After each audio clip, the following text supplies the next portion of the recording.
Hello, I'm NINJADAN, and this is going to be the start of me branching out into some new, different types of content because I'm a little bit sick of botting levels over and over again. So I'm just gonna play around with a few things, see what works, see what doesn't. I'll try and keep the editing minimal because I still wanted to focus my attention towards the larger videos. And yeah, this is the first one of those videos where I'm trying to do a few new things, and today I'm going to take a look at auto levels. Because something I've thought about auto levels is I feel like some of them could easily be extreme demons if they weren't autos. And one in particular that really sparked this idea for me was this auto called Halloween Auto.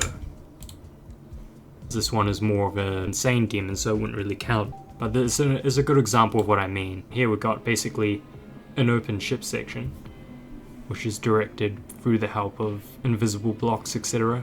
But that could easily, if you remove those parts, that could be a difficult ship section. And once again here, this is just kinda tight UFO. Yeah, this would be a crazy drop for an actual insane demon. Especially with the wave stuff. Like the rapid wave stuff.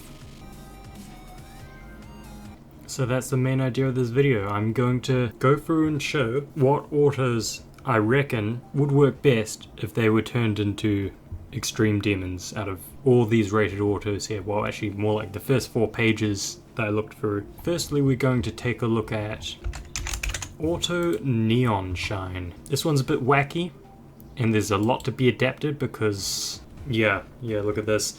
You notice how there's lots of like pad impacts. A lot of that I suppose could be replaced with orbs, although that makes it relatively high CPS. And then also just the constant up and down, the gravity portals and the mirror portals, confusing maze sections. This could easily be like a silent club steppy kind of level, apart from, I can't see this being any harder than like an entry extreme demon with the lack of tight gaps. I mean, perhaps you could buff around some of the movement. It's also very Faker Doom in a way. As I said before, the gravity inversion doesn't make for the best gameplay. I mean, I can see this working. It's better than a lot of the other autos I found in like the first 4 pages. Next up we have Boss Mode by Usermat. This one I found particularly is rather unbalanced. And once again, this suffers from mostly the same issues as the previous one, where there's a lot of gameplay that's gravity based. Although that wave could potentially be quite hard if a lot of those blue pads were removed. This ship, however, is free. As I said, it's relatively unbalanced. But like, I can kind of see a lot of these ball sections working. And that's actually a kind of hard wave. As for difficulty, I'd say this would probably be like mid-range extreme demon, if adapted. It would take a decent amount of changes for this to have a successful adaptation. But it's not too bad. See, look at that. There's lots of like prototype gameplay there that could work really well for an extreme demon. Of course, that wave spam at the end was a bit ridiculous, but I mean, it's better than Auto Neon Shine. But it's still not 100% there as something that could really pass as an extreme demon if you took away the fact that it's an auto. However, these next ones get a bit closer. Now we're going to take a look at Auto Showtime. This one is rather confusing, but I feel like it's got a lot more bases to be adapted based on the gameplay. There's less gravity inversion, it's still there, but it more so acts as transition pieces into other inputs.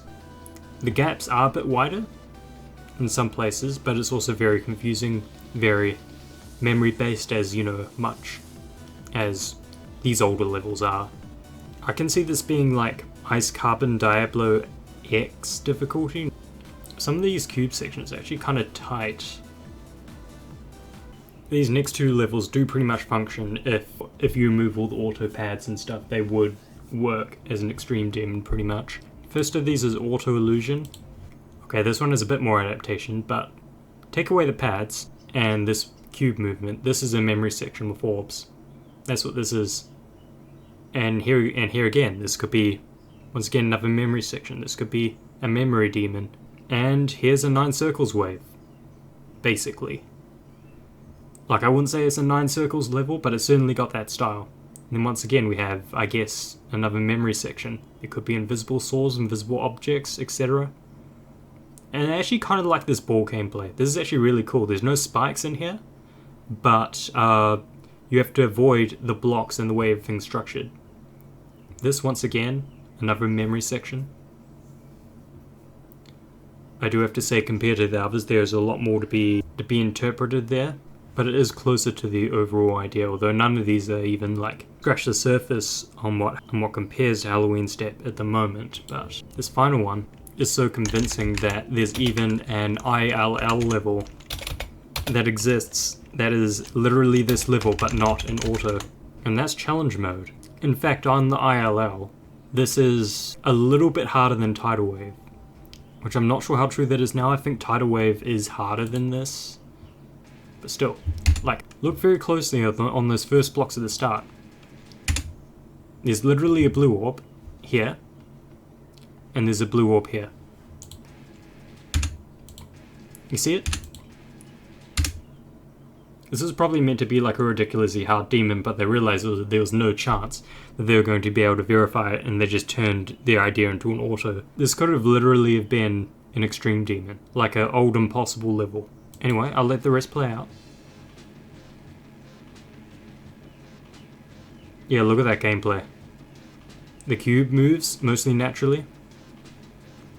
The wave moves naturally.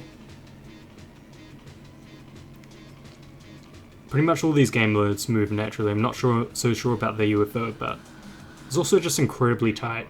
I also have to say, as a level, this is massively well put together for the day. I mean, I still think this holds up today, not so much in the decoration department, but definitely in the structuring, the way the gameplay flows, etc.